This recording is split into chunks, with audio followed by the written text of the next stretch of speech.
Hi and good evening. Thank you for watching. I'm Shakil 5858. I am Buddham.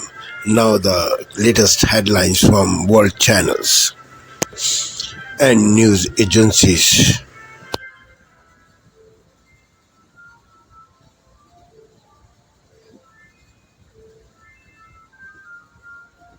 Purported leak.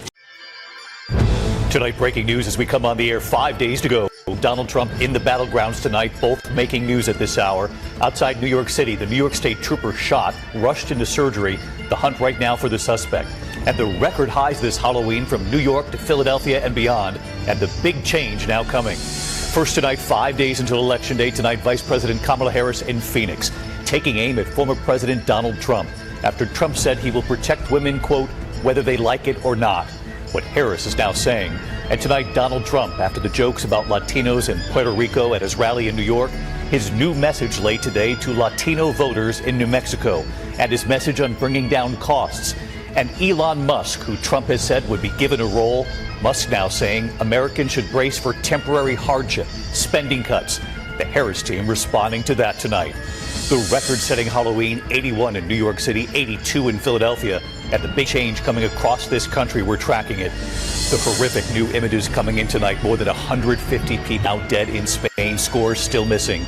And the dramatic rescues now underway. Neighbors tying sheets together to rescue a woman from the floodwaters. An emergency crew airlifting a mother and baby to safety. Tonight, North Korea testing an intercontinental ballistic missile that could reach the U.S. just hours after the U.S. condemned North Korea for sending troops to Russia to help in Russia's fight against Ukraine. Tonight, the four-star Army general in charge of U.S. Central Command, reportedly under investigation now for pushing an airman. What the general was allegedly angry about. Martha Raddatz is here. Outside New York City at this hour, the urgent manhunt underway for the driver who shot and wounded that state trooper on a highway. The trooper thought he was about to help a stranded driver. In Florida, the man attacked by a shark for a second time at the same beach. The celebrations in Los Angeles, the World Series champions, the Dodgers returning home after a stunning comeback last night against the Yankees in the Bronx. And America Strong tonight, usually they show up for the football team, but tonight, the remarkable scene when the entire football team shows up for someone else.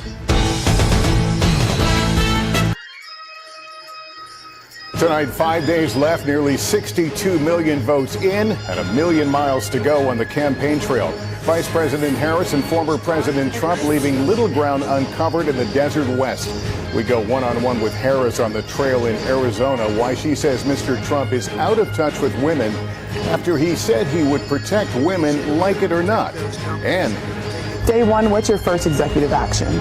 Plus, why NBA legend LeBron James is now throwing his support behind Harris. It comes as Mr. Trump tries to expand the map in New Mexico and battleground Arizona and Nevada, and why housing there is coloring how people see the growing economy.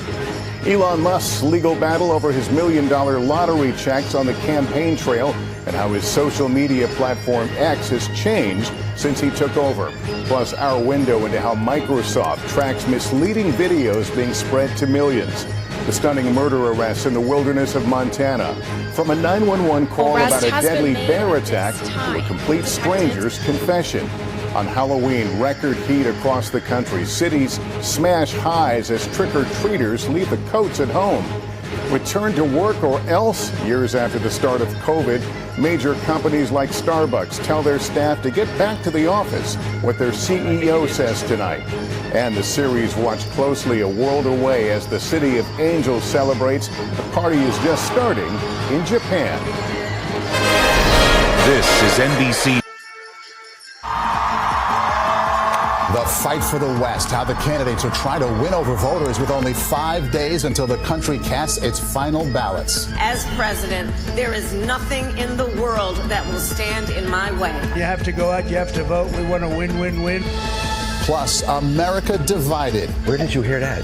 Where did you hear this? What drives the nation's polarized views? They take sound bites of what they want to promote. That's why they call this fake news. And tonight's Eye on America, the efforts to head off any concerns about the way votes are counted. We're constantly inviting people to come in, do tours, ask questions. The CBS Evening News starts now.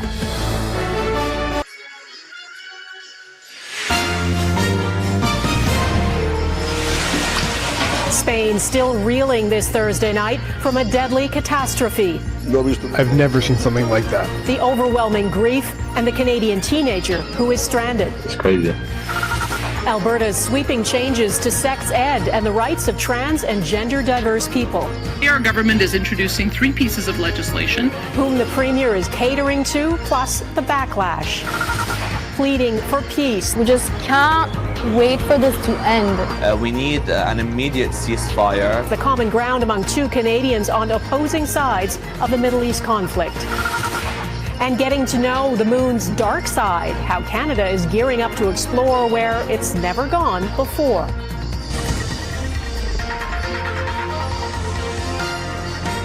Global Man. Tonight, an urgent call for transparency about intimate partner violence after a woman's killing at the hands of her husband.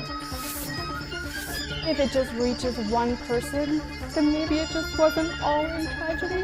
Why her daughter is speaking out, hoping to help others. Just days to go before America votes, Kamala Harris takes aim at more inflammatory comments from Donald Trump. Whether the women like it or not, I'm going to protect them. And what the election could mean for Canada. At issue, we'll break that down. Plus, Toronto readies for a swift invasion. It's going to be crazy. I'm going to try to avoid Toronto at all costs that day.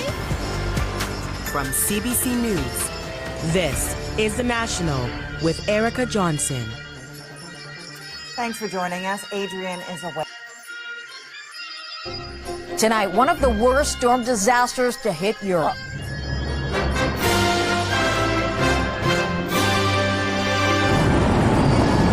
The rescues and recoveries in Spain.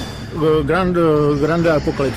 As floodwaters recede to reveal ruin. A Canadian killed in the Ukrainian war. I'm physically exhausted and tired, but I'm good, I'm happy, I'm proud. A reality check on Russia's invasion.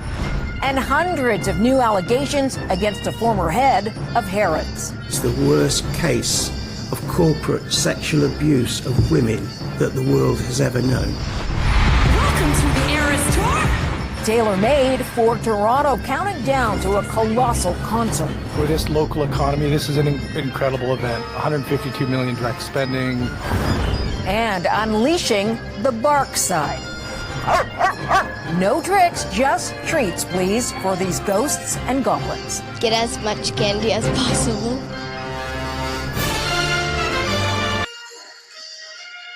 Jeff Bennett is away. On the NewsHour tonight, Kamala Harris and Donald Trump head west as the margins remain razor thin in critical swing states, with days to go until voting ends.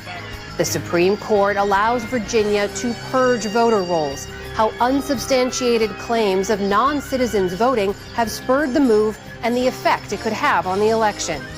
And we examine the potential economic impact of Donald Trump's promise to deport immigrants en masse. From a pure economic point of view, massive cost. Some sectors will have huge disruption.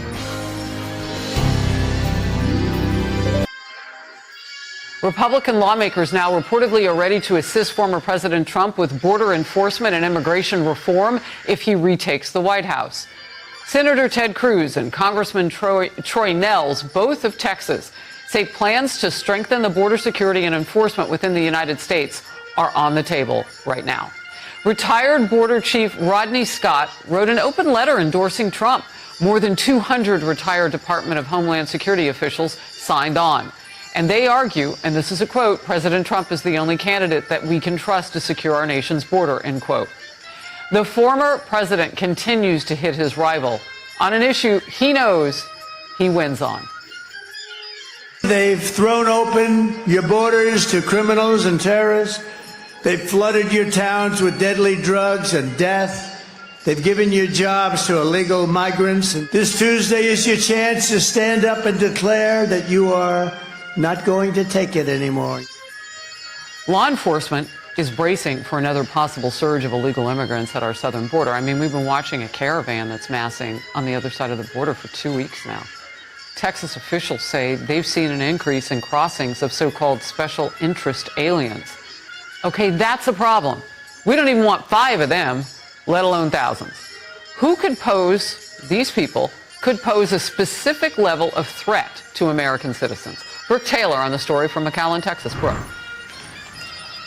Harris, one of the major concerns that officials have with these special interest aliens is they're coming from countries that don't communicate with the U.S., so that makes it difficult to vet them because they don't share their criminal histories. We just saw a major example of this making national headlines out of Chicago last week. An illegal migrant there charged with shooting a Jewish man wearing a yarmulke on his way to synagogue, now confirmed as a special interest alien from Mauritania, Northwest Africa. Sources tell Fox he was apprehended in the San Diego sector, then released into the U.S. last year. Now, back here at the border in Texas, DPS says they're seeing those special interest aliens among the bigger groups. In Eagle Pass, our cameras catching 2 migrants identified as special interest aliens from Pakistan. DPS also sharing these pictures after apprehending a group of 30 migrants in Maverick County, including 3 unaccompanied boys and 3 special interest immigrants from Iran and Guinea. With the election just days away, I also wanted to ask what authorities at the border are anticipating ahead of the election. We're closely monitoring. There's tens of thousands of immigrants right now waiting in southern Mexico, just waiting to see what's going to happen. We do anticipate we may see a surge. Part of Oz Music Month, Headliners, November 19 on ABC and ABC iView.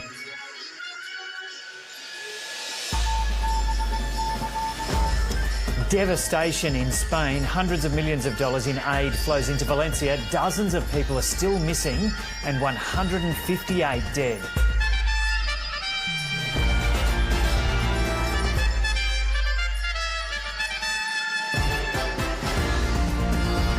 A Melbourne man sentenced to nearly 30 years in prison for the murder of his partner, Ellie Price. A woman with multiple personalities sworn in and gives evidence as different witnesses in a child sexual abuse trial. And Melbourne's Demons player Joel Smith handed a 4-year drugs ban by the AFL.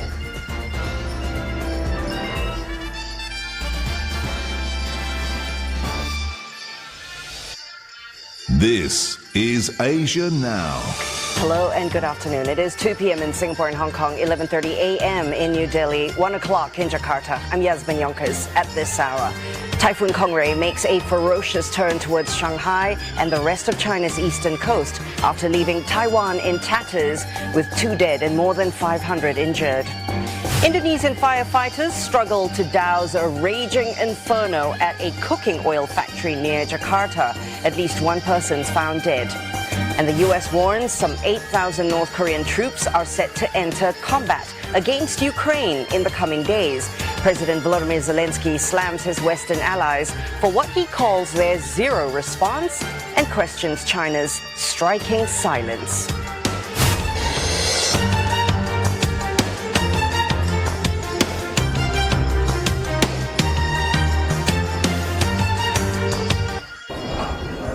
Guinea's junta has dissolved dozens of political parties and placed 2 major opposition ones under observation, prompting fears the army wants to stay in power indefinitely. The mass dissolution of 53 parties and required observation of 53 others for 3 months is unprecedented in Guinea. Elections will be held. Acute food insecurity is set to increase in both magnitude and severity across 22 countries and territories.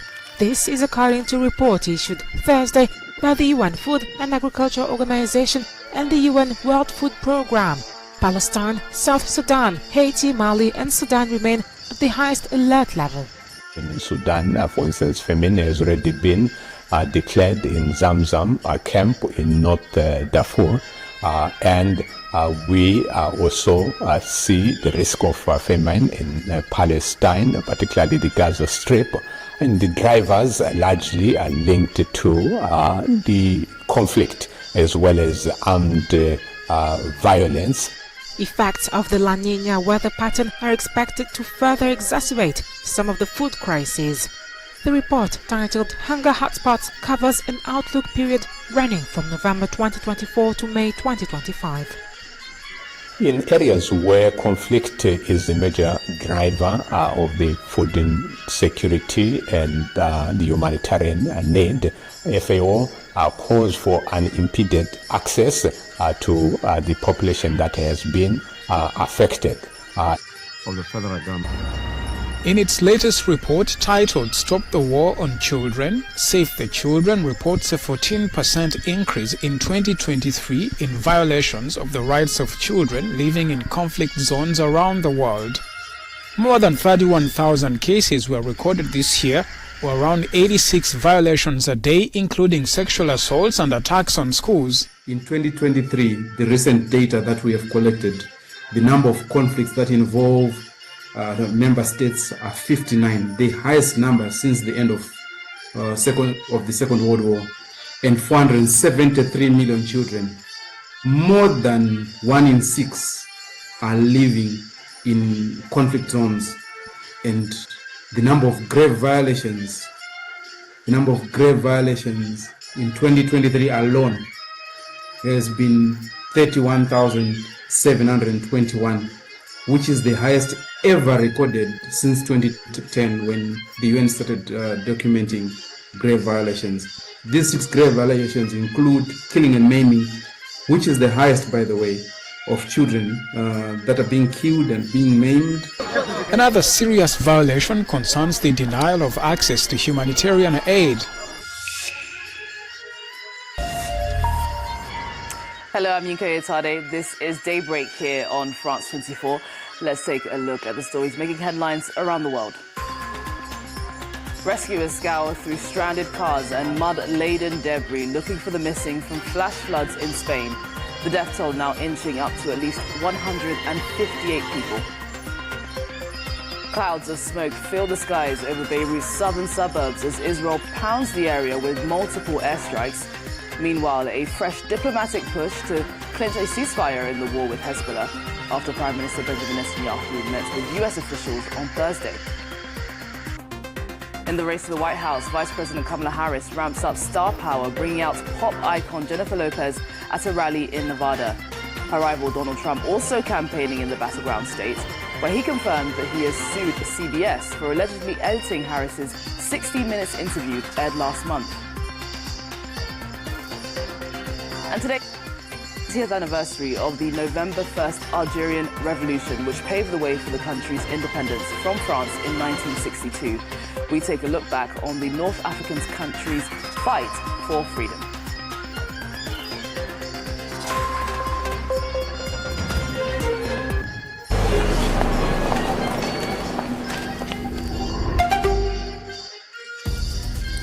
This is DW News live from Berlin. Rescue teams search for dozens of people still missing after devastating floods in Spain.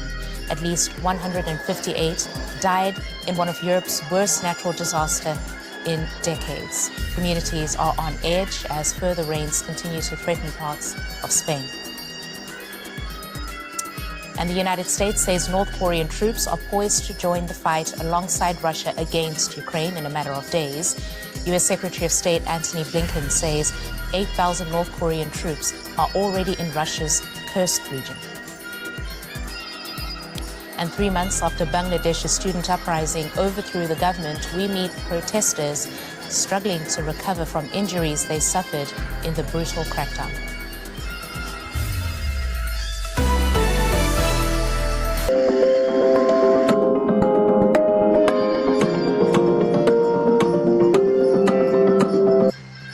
Israeli airstrikes hit the southern suburbs of Lebanon's capital for the first time in nearly a week. Hello, welcome to TRT World Live from Istanbul. I'm Aaron Armstrong. Also ahead on the programme. Children and the elderly are among 16 people killed in the latest Israeli attacks on central Gaza. More than 150 people are now known to have died in Spain's deadliest floods in decades. Rescuers are battling the odds to find survivors. And with just 4 days to go until the election, Trump and Harris take to the key swing states of Arizona and Nevada.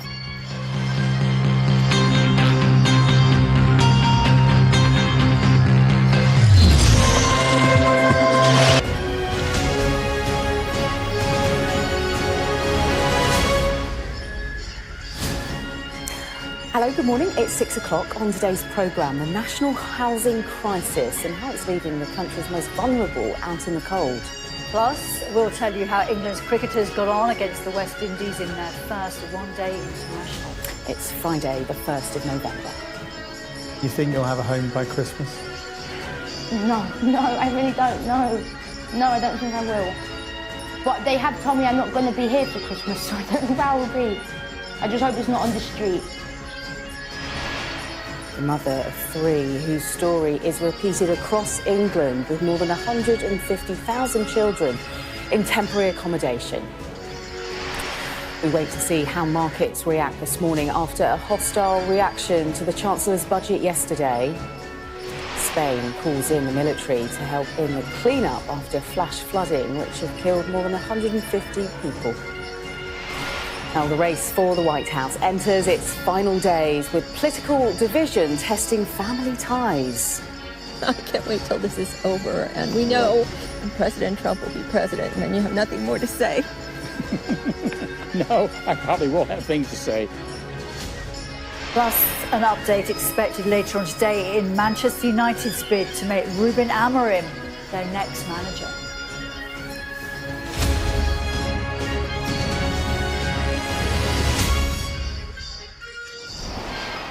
Good morning, everyone. We are starting today's programme with a look at how a national housing crisis is hitting the country's most vulnerable people. Good evening. The main headlines from the GB News Centre. The Chancellor has tonight defended her budget, which amounts to the biggest tax hike in a generation. Rachel Reeves told GB News that the £40 billion a year in extra tax was a one-off. It would, she said, fix the fiscal black hole and provide a shot in the arm for public services. This is a one-off budget. It is to wipe the slate clean and fix the foundations after the black hole we were left by the Conservatives. But we're not going to need to come back in another budget and do anything like this again. We have now taken the action to get our public finances on a stable path. And, Chris, we've set the spending envelope for the rest of this Parliament, so we don't need to come back for more. And, indeed, we've moved to annual budgets rather than having them twice a year, so families and business can have confidence. We're not going to come back and ask for more money in the spring like the Conservatives kept doing. We have now set the budgets for public spending for this Parliament. अपने favourite restaurant से खाना मंगवाओ सीधा अपने घर पे अभी food panda app download. The Spanish government has confirmed the death toll from the devastating floods in the country has now risen to 158. Rescue efforts are continuing as authorities deal with the worst flooding in the country in decades. Dozens of people are still missing after huge areas were inundated in the eastern province of Valencia. It's from there that Sophie Reaper sent this report. Here in central Valencia, it's a very different story to the one taking place in the city's outskirts, where the destruction is massive. The clean-up operation is well underway and that death toll continues to rise. And that may well not be the end of things. The Spanish further heavy rain. GB News can reveal that around 800 small boat migrants have crossed illegally from France in just 2 days. The latest arrivals take the total to just 350, away from 31,000 for the year so far. That figure is already more than 1,200 ahead of the numbers who crossed in the whole of last year. And GB News understands that an Afghan migrant who threatened Nigel Farage is among the latest arrivals. Mada Passa, who has a Kalashnikov tattoo on his face, is believed to have left France on Wednesday night. A prolific shoplifter has been banned from wearing wigs after numerous attempts to disguise herself while committing thefts. Gloucestershire police have confirmed that Hannah Roberts has donned a variety of hairpieces to get around a shoplifting ban in Gloucester city centre. The 33-year-old had been banned from the City Safe scheme from entering multiple shops, but had repeatedly ignored the sanction. A nice curly ginger one would go very well with that neck tattoo. Those are your headlines for the moment. Now it's back to Patrick.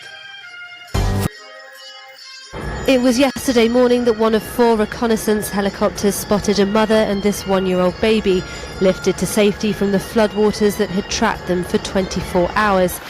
As Valencia's roofs are scoured by air, sniffer dogs today search for the many missing, feared dead, where the water has now retreated.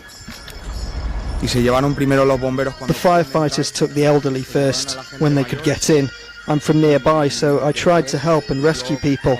People were crying all over. They were trapped. I saw bodies floating past. I called out, but nothing. We saw the water coming. It was horrific.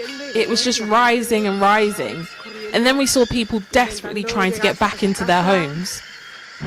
Big current and cars swimming. Grand apocalypse. On Tuesday, in parts of Valencia, more than a year's worth of rain fell in just 8 hours. Satellite images from the European Space Agency laying bare the extent of the damage. The death toll today stands at 158 and is expected to rise. Spain's transport minister said many had been found in their cars, stuck in traffic and trapped by fast-moving waters. Here, an entire highway of vehicles lies stranded, abandoned, while this car park is all but submerged. In the suburb of La Torre, 8 people were found drowned in a garage. In Madrid, Spain's royal family held a minute of silence for the victims, and as those living in Valencia mourn lost lives and lost homes, questions are swirling over the official response. The Spanish Meteorological Agency had issued its first alert 5 days earlier and raised it to its highest level at 7:30 on Tuesday morning, while emergency services warned via social media of bursting rivers. At 1 p.m, Valencia's regional president told people to be careful on the road. Thank you for sparing your precious time. This is Amir Shakil. Have a good life. Bye-bye.